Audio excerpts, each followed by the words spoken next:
From 2013 to 2022, CBP recorded fewer than 16,000 Chinese migrants illegally crossing the U.S. southern border.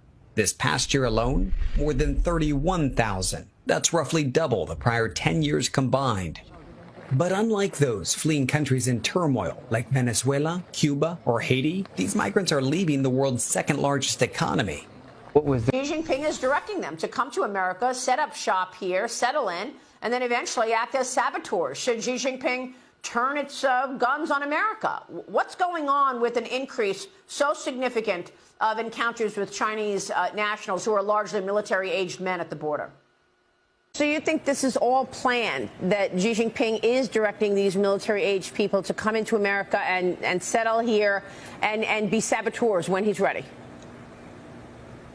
We have to suspect that. I mean, Maria, we have to. An EMP is going to be so powerful, it will get through. There's going to be leakage. And I'm like, what if you put a microwave in the Faraday cage and then put something, okay, now you're good, right? You double layer it, and then the Faraday cage does provide protection, but the idea that these things will protect you guaranteed is not true. What you want to do is get a car from the 60s. Yeah, and then just a carburetor, non-fuel injection. That's the key.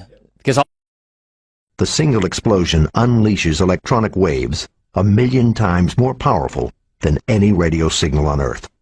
You know, so one thing no one's talking about that is very likely that could happen, a power outage. So imagine power outage happens.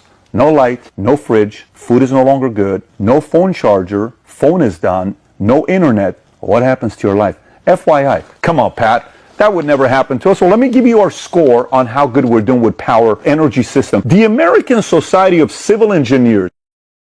Cars would be paralyzed.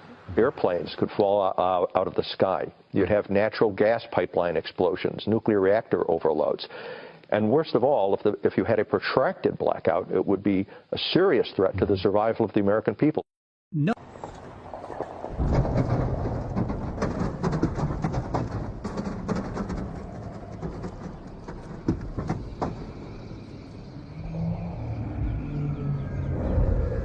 What the hell is going on? Lights went out tomorrow. The bank shut down tomorrow. How many of you could survive for 3 days, 5 days, 10 days, 20 days, 30 days? Ask yourself that. We know that 9 meals away with people not eating, with 9 meals, minus 9 meals from people's diet, and you got chaos. You have chaos.